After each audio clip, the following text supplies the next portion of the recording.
Life in Belarus. The country of extremely beautiful women and pristine nature.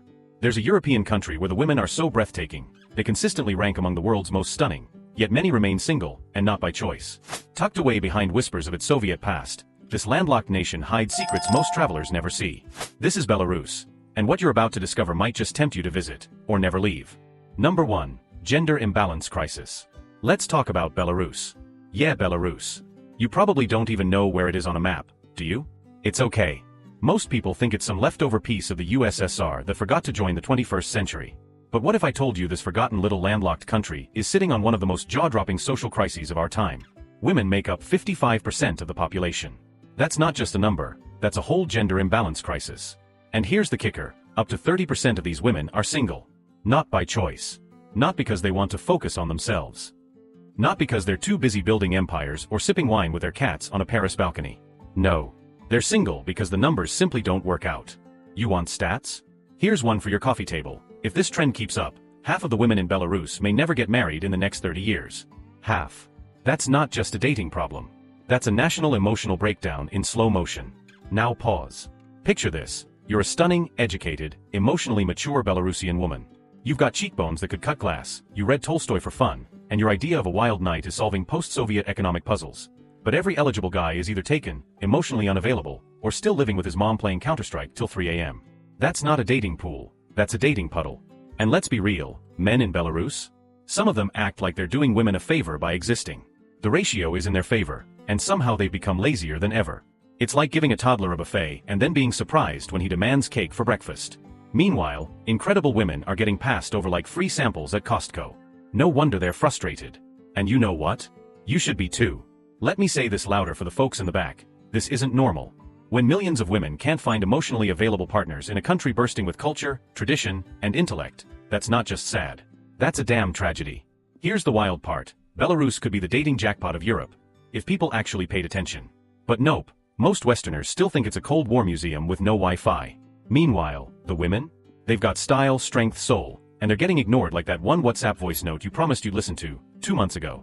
Gentlemen, especially if you're single and not a walking red flag, what are you doing? This isn't just an opportunity.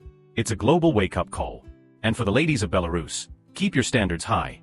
But also, let the world see you. Demand better. You're not leftovers. You're the main course. Because this crisis? It's not going away on its own. And if we don't talk about it now, 30 years from today, we're going to be asking ourselves how the hell we ignored one of Europe's greatest silent tragedies. Beautiful, brilliant women waiting for partners that never came. And that's on all of us.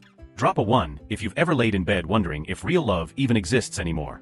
Number 2, brain drain. Alright, enough tiptoeing. Let's call this out for what it is. Belarus isn't just losing people. It's bleeding its best minds like a brain hemorrhage, and nobody's slapping on a bandage. Between 2020 and early 2023, 500,000 to 600,000 highly skilled Belarusians packed their bags and bounced. Engineers, IT wizards, entrepreneurs, gone. Poof. Vanished like your paycheck 3 days after payday. Let me ask you something. What happens to a country when the people who build the future decide the future's no longer worth building there? I'll tell you, the country doesn't just fall behind. It hits reverse, punches the gas, and does donuts in a Soviet parking lot. Let's paint this visually. You've got a guy in Belarus who could literally code your entire online banking system in 3 days. But instead, he's now fixing a cappuccino machine in Germany just to avoid dealing with the nonsense back home. Drop a 2 in the comments if you've ever left a job, not because you hated it, but because it was killing you inside, one ignored email at a time. And for every tech genius who left, there's an inventor, a doctor, a teacher who said, "You know what? I'm tired of begging to be useful in a place that doesn't care." Can you blame them? You can't keep your talent if you treat them like Wi-Fi, only useful when they're solving your problems but ignored the rest of the time. And for the folks in power pretending it's no big deal? Oh yeah, sure, just replace 500,000 skilled professionals like their office pens. Spoiler alert, you can't. You don't just substitute an entire generation of problem solvers. There's no Amazon Prime for critical thinking. Let's break it down real simple. A nation loses its innovators. Its economy flatlines like a bad Tinder date. And then people wonder why there's no hope left. It's like lighting your house on fire and then acting confused about the smoke. Now, here's the kicker. Most of these people didn't want to leave. They left families, friends, entire lives. But when the ceiling keeps getting lower, and your ideas get shot down faster than a paper airplane in a hurricane, leaving starts to feel like surviving. And you know what? It's not just a Belarus problem. It's a global warning shot. Because when intelligent people stop believing they have a future where they are, they'll go build it somewhere else. Drop a yes if you've ever been forced to walk away from something you loved just to breathe again. This isn't about loyalty. This is about sanity. You want to keep your country strong? You want to build legacies, not just monuments to nostalgia? Then start treating your thinkers like assets, not annoyances. Because once they leave, they don't just take their degrees. They take your future with them. And Belarus? You just watched 500,000 brilliant minds walk out the door. The real question is, what the hell are you going to do now? Number 3, language decline. You ever hear a country forget its own name? No? Stick around. See, we're all familiar with cultural pride, right? That warm fuzzy feeling people post about on Independence Day with flags, fireworks, and hashtags they Googled 5 minutes before hitting share. But let me ask you, what happens when the language behind that pride, the actual heartbeat of a nation, starts fading, and nobody flinches? Welcome to Belarus, where over 75% of the population speaks Russian, and the Belarusian language itself is quietly disappearing like a family recipe no one bothers to write down. UNESCO says Belarusian is at risk of extinction. Not endangered. Not fragile. At risk of becoming a ghost. Now hold up, before we get dramatic, let's establish some common ground. We all know someone who gave up speaking their native tongue because it wasn't practical.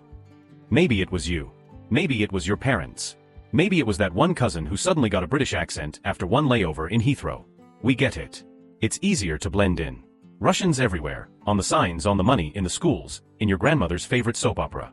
But here's the gut punch. When convenience becomes culture, you lose more than words. You lose identity. Think about it. Language isn't just how we talk.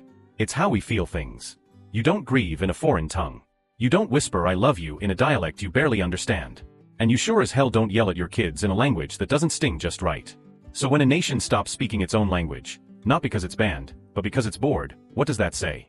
Let's put it this way, Belarus is like a family that still lives in grandma's house, but stopped calling her grandma. They use her recipes, sleep in her bed, hang her photos, but refuse to speak in her voice. It's not just neglect. It's erasure in slow motion. Now let's really twist the knife. A lot of young Belarusians today don't even recognize their language when they hear it. That's like hearing your mom's voice after 20 years and not knowing who's calling. And no, this isn't a rant about going back to your roots, like some dusty motivational TikTok. This is about what happens when a people trade their voice for comfort. Because Russian may be easier. It may be normal. But normal isn't always right. You don't get legacy without effort. You don't build heritage by default. Belarusian isn't dying because it's weak. It's dying because it's inconvenient, and we've confused convenience with truth. So let me ask you this. You ever wonder why the loudest voices are the ones that never really say anything?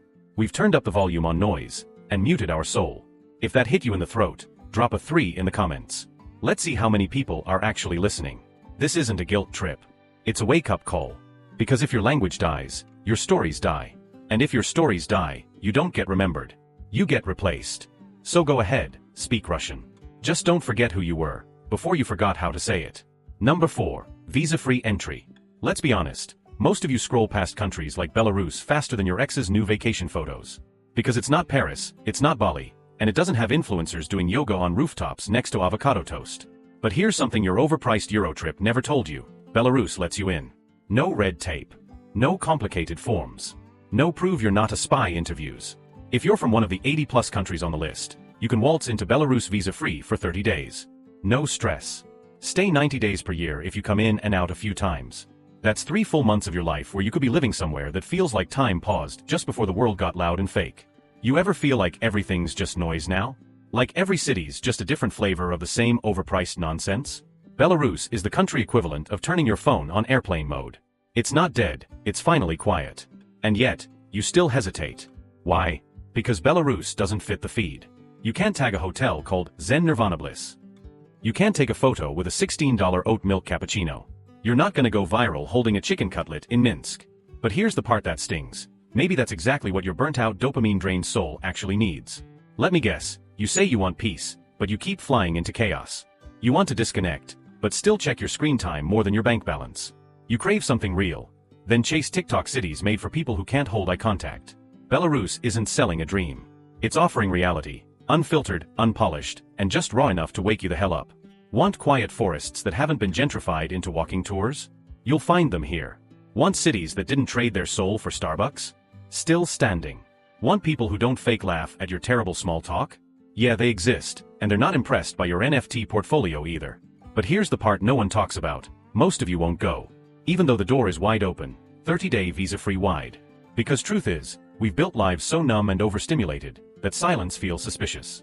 Stillness feels threatening. A place that doesn't try to sell you happiness? You assume it's hiding something. Spoiler, it is.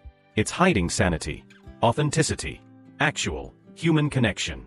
But hey, keep chasing those fake getaways that come with more rules than a high school dress code. Or, maybe try something different. Drop a 4 in the comments if you're tired of fake peace and ready to face the kind of quiet that actually heals you. This isn't about Belarus being perfect. It's not. It's real. And in a world drowning in digital gloss, maybe real is what we've been begging for without even knowing it. So pack light. You won't need your filters here. Just bring whatever's left of your curiosity, and maybe your soul. You might get both back. Number 5. High literacy rate. Alright, let's talk about something no one wants to admit. Belarus might actually be smarter than your country. Yeah, I said it. While the rest of the world is busy turning their brains into mashed potatoes scrolling 5-second videos of someone lip-syncing to their childhood trauma, Belarus quietly built a nation of readers. Not meme readers. Not horoscope junkies. Real readers. Real thinkers. Nearly 100% literacy. Ranked 30th globally in its very first PISA test in 2018. And before you say, well, 30th isn't that impressive, pause. That was their first try. Most of you can't even find Belarus on a map, and these folks pulled up to a global test like, oh, we doing this now? Cool, give me a pen. You know what's wild? The world doesn't respect quiet intelligence anymore. It respects noise. It respects clout. It respects people who can dance for 10 seconds and somehow get a brand deal selling shampoo they don't use. But countries like Belarus? They're not loud enough to trend. You know what's louder than intelligence? Insecurity. That's why we're obsessed with flaunting degrees we don't use and quoting books we never finished. Meanwhile, Belarusians are over here casually passing international exams while you still say espresso. And don't hit me with that, well, smart people aren't everything nonsense. Because if that were true, we wouldn't be idolizing billionaires who wear hoodies and pretend to read philosophy. The truth is, we do worship intelligence. We just want it to look cool, rich, and preferably photogenic. If Belarus were a person, it'd be the kid in class who actually did the reading but didn't brag about it, and yeah, that made you insecure too. But let's flip the mirror now. What have you done with your literacy today? You can read, sure, but do you? Or do you just skim captions until your brain feels like a sock full of glitter and regret? Belarus is proof that you can still be educated without being arrogant, literate without being loud. But because they're not throwing it in your face, you ignore it, like everything else that doesn't scream for attention. And that's the real problem. Because deep down, we all crave that version of ourselves, calm, competent, and grounded. But we're too busy performing for people who'll forget our name the second we log off. Belarus isn't performing. It's just functioning. Educated. Literate. Focused. Scary, right? Drop a 5 in the comments if you're tired of pretending dumb is trendy and smart is boring. Let's stop glamorizing confusion and start appreciating quiet excellence. Belarus isn't perfect, but it's got one thing most of us lost somewhere between Instagram filters and hustle culture: the ability to think clearly and quietly. So here's a radical idea. Pick up a book. Read about a place that doesn't try to sell you a dream, it tries to teach you something. Because being literate is one thing. Knowing what to do with it? That's what separates the scrollers from the thinkers. Number 6. Affordable cost of living. Let's just rip this band-aid off right now. While you're paying $2,400 a month for a shoebox with Wi-Fi and mold, someone in Minsk is living like a king on $1,200 total.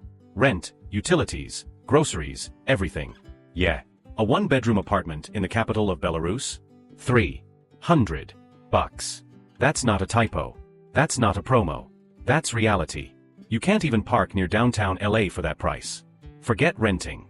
In New York, $300 gets you a folding chair and the privilege to breathe near someone else's apartment. And don't come at me with, yeah, but it's Belarus. Oh please.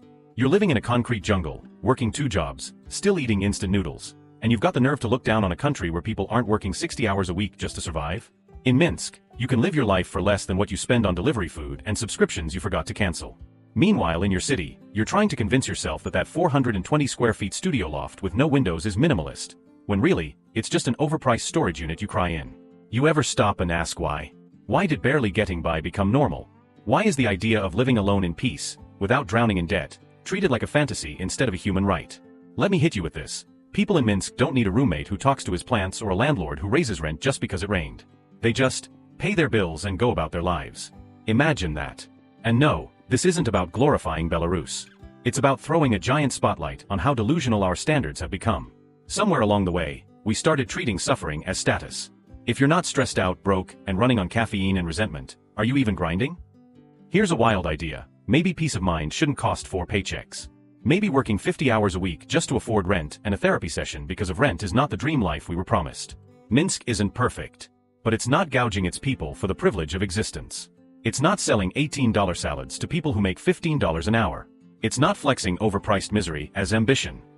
Drop a 6 in the comments if you're done romanticizing struggle and ready to normalize affordable living. Because here's the brutal truth. If your life feels like a never-ending bill, it's not your fault, it's your system. And maybe it's time we stopped defending it and started questioning it. You don't have to move to Minsk. But maybe you should ask yourself, why can they afford peace? And you can't? Let that marinate. Number 7. Strict public laws. Let's be real. Most of us wouldn't last 48 hours in Belarus without racking up enough fines to fund a small police station. You smoke in public? Ticket. Crack open a beer on the street? Ticket. Drop your gum wrapper like it's nothing? Ticket. Drive around with a dusty license plate? Congratulations, you just made the deportation shortlist. Yeah, Belarus doesn't play.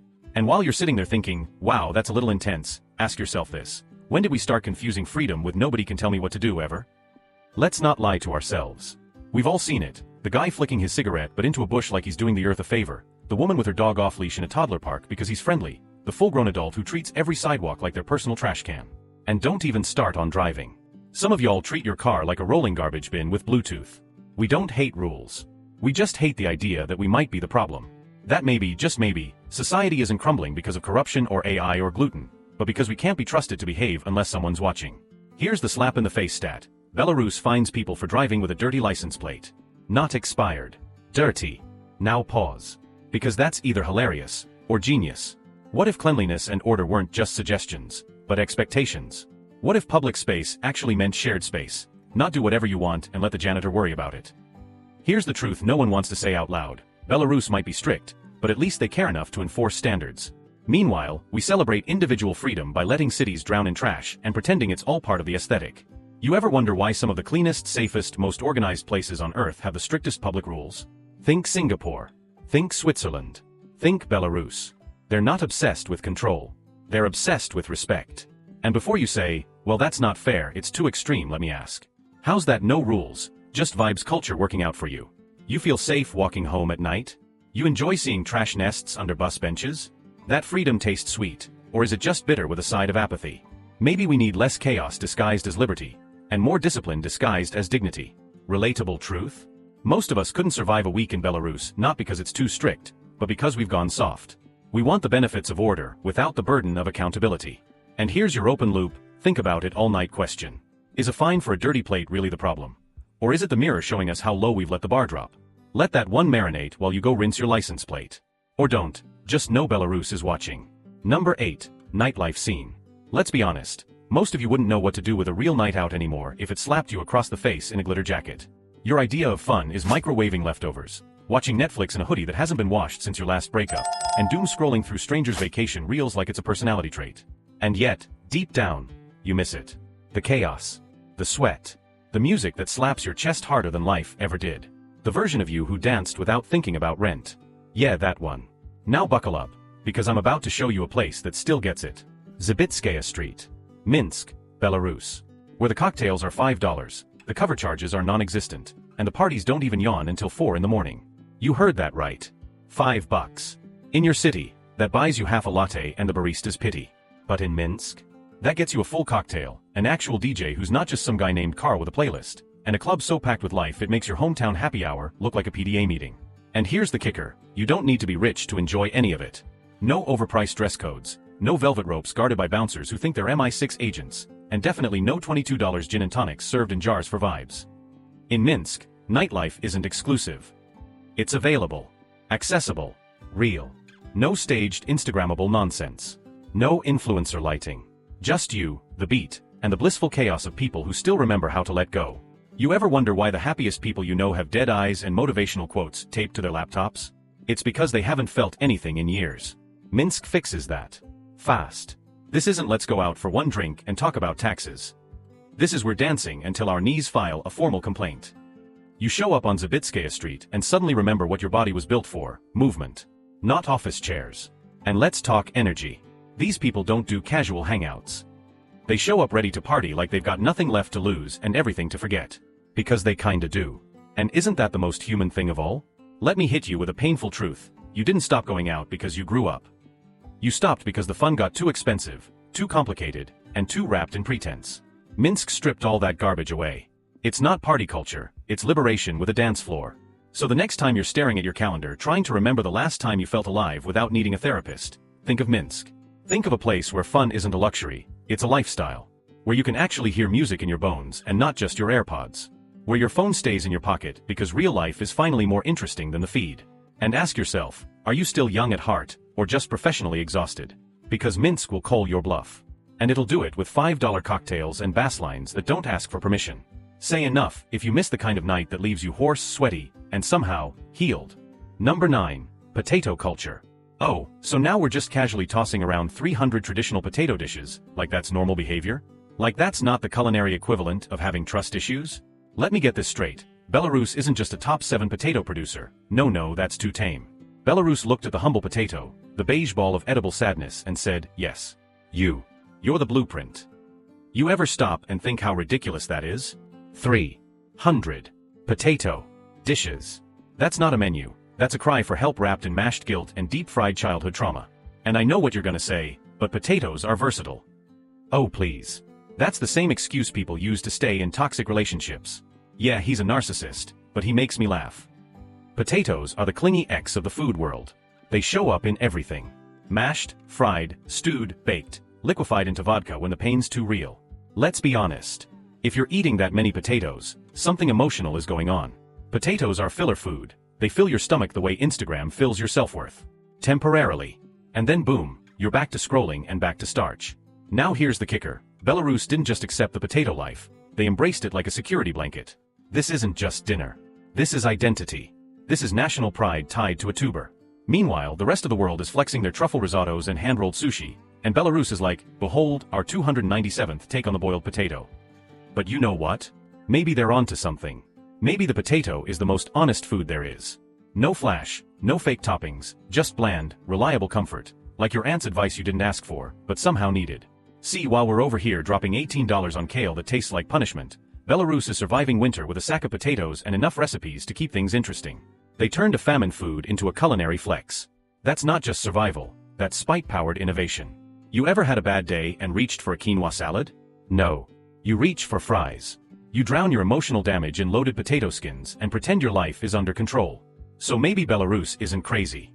Maybe they're just brutally self-aware, and we're the ones lying to ourselves with acai bowls and avocado toast. But still, 300? That's not cooking, that's avoidance therapy. That's not a diet, it's Stockholm Syndrome with carbs.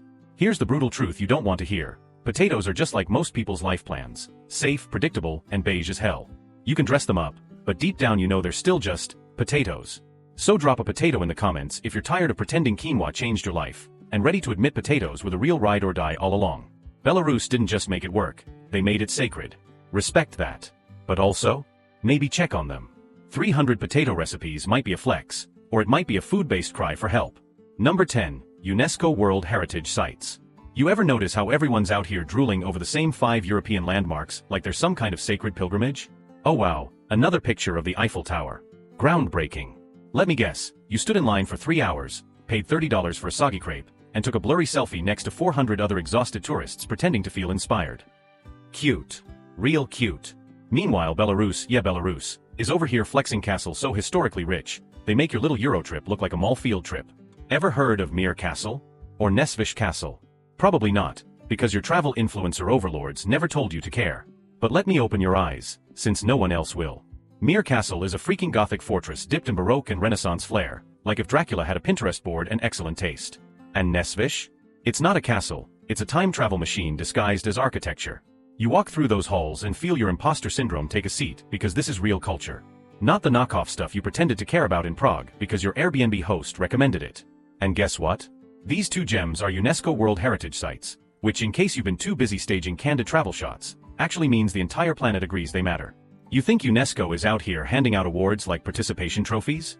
This isn't 3rd grade soccer. These places earned their legacy, brick by backbreaking brick. But no, go ahead, keep pretending Santorini is still undiscovered.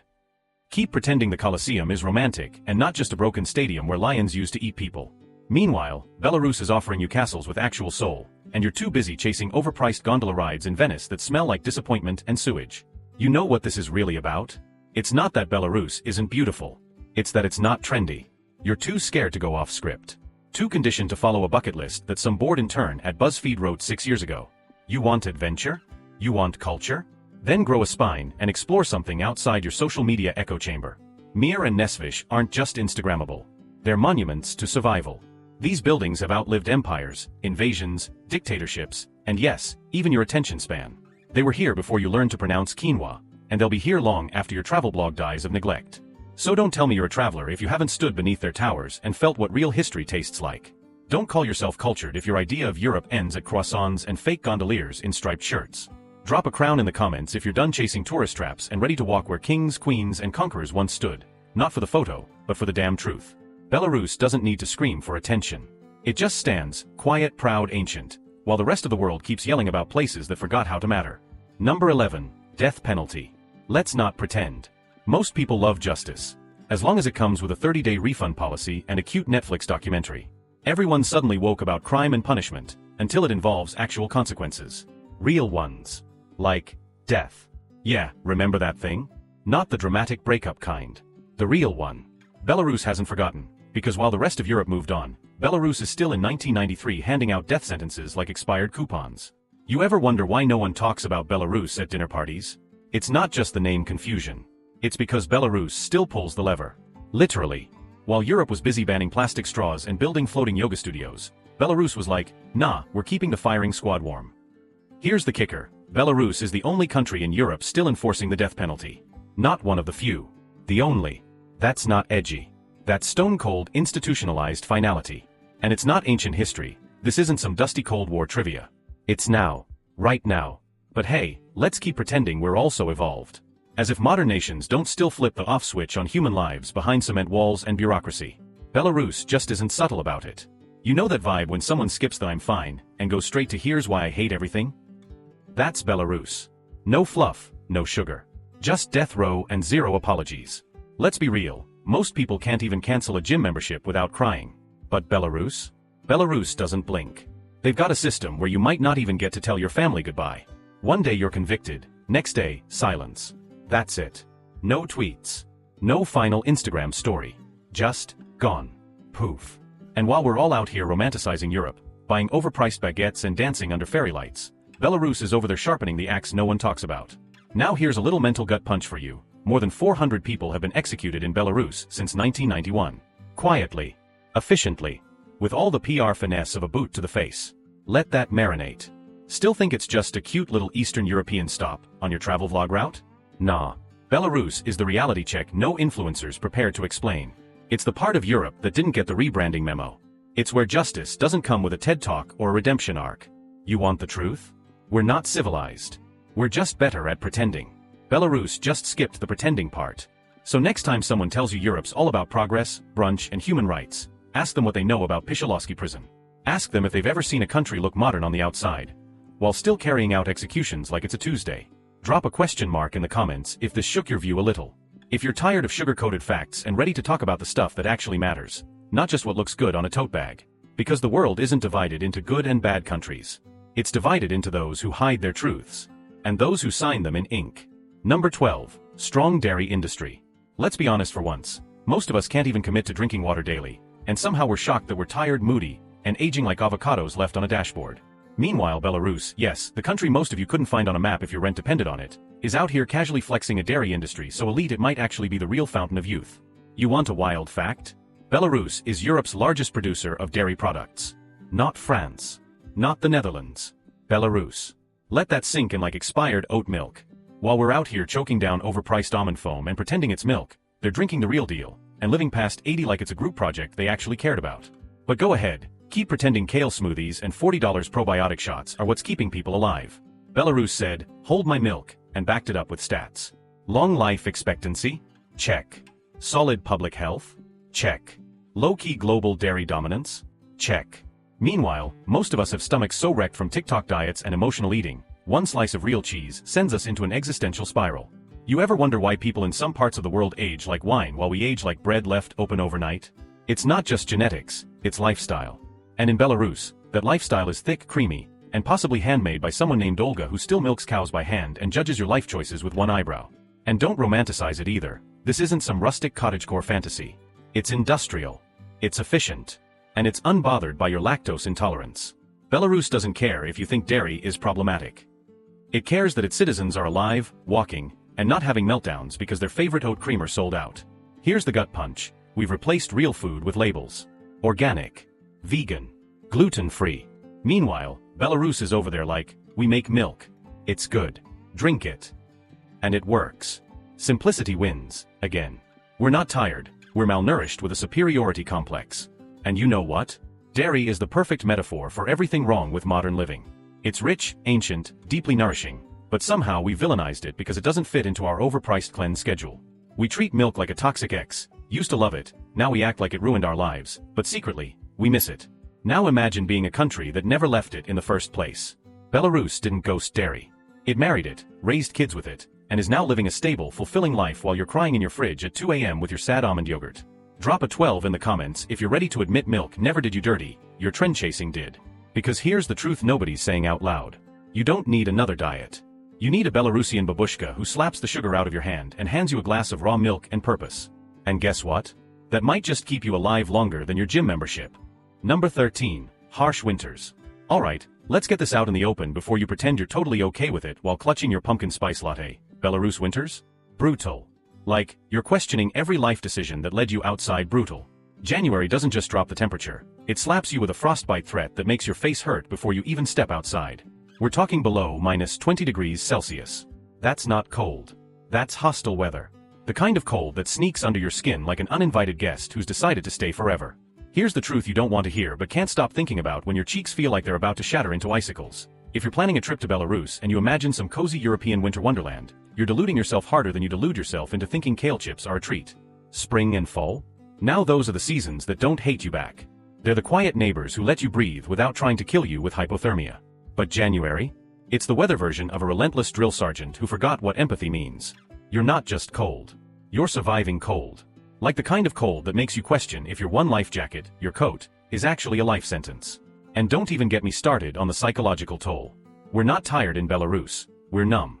Numb from months of staring at gray skies so dull, they could put an insomniac into a coma. Your skin looks like a dried-up raisin, your nose turns into a faucet that won't stop dripping, and your social life? Good luck dragging friends out when everyone's buried under layers thicker than their excuses for skipping the gym. But here's a nugget that'll stick with you. Cold weather is like emotional baggage you refuse to check in. You carry it everywhere, pretending it's manageable, but it's crushing your soul and your mood without you even noticing. Belarus just owns it. It doesn't sugarcoat. It doesn't pretend. It's winter or nothing, and nothing is brutal. You ever wonder why the happiest people you know seem like they're also the most fake? Because maybe, just maybe, they're not smiling despite the weather. They're smiling because they've perfected the art of pretending the weather doesn't matter. Spoiler alert, it always matters. And here's the kicker, this harsh winter lifestyle makes you rethink your entire relationship with comfort. We live in a world obsessed with hustle, motivation, and positive vibes 24/7. But forget all that when your fingers go numb just trying to unlock your front door. The cold doesn't care if you're manifesting success or manifesting good vibes only. It reduces all that hustle culture to a shivering joke. So yeah, Belarus winters will make you feel things. Not all of them fun. But maybe that's the point. The cold strips away the bullshit, the Instagram filters, the hollow motivational quotes. It leaves you face to face with reality. You're fragile, and life is unforgiving. But in that brutal honesty, there's a raw kind of beauty. A survival story your cozy living room can't teach you. Drop a 13 in the comments if you've ever wanted to punch winter in the face but stayed polite because, well, manners. Or if you secretly admire people who survive these winters like it's their superpower. Because here's what no one's saying out loud. Sometimes, to appreciate the warmth, you gotta survive the cold that feels like it's trying to erase you. And if you think you're tough, try living where winter isn't just a season, it's a relentless lifestyle. Number 14. Public transportation. Alright, buckle up, because I'm about to say what you're all thinking but have been too polite, or too busy griping about overpriced rideshares, to admit out loud. Public transportation in Belarus? It's a freaking miracle wrapped in a $10.15 train ticket. Yeah, you heard me right. You can hop on a train and haul your but 300 kilometers for less than what you pay for your daily overpriced coffee with that suspiciously tiny shot of espresso. Let's get real here. Most of us have been burned by public transit nightmares, so bad they deserve their own horror movies. You know the drill, waiting forever on a bus that never shows, crammed in like a sardine, and watching your life savings vanish in a cloud of Uber surge pricing while your driver figures out how to navigate the streets. It's like the universe conspires against you every time you just want to get from A to B without selling a kidney. But Belarus? They don't play that game. Their trains, buses, and metros are cheap, punctual, and shockingly reliable. Imagine that. A public transit system that doesn't treat you like a walking wallet or a nuisance on wheels. It's almost offensive how efficient it is.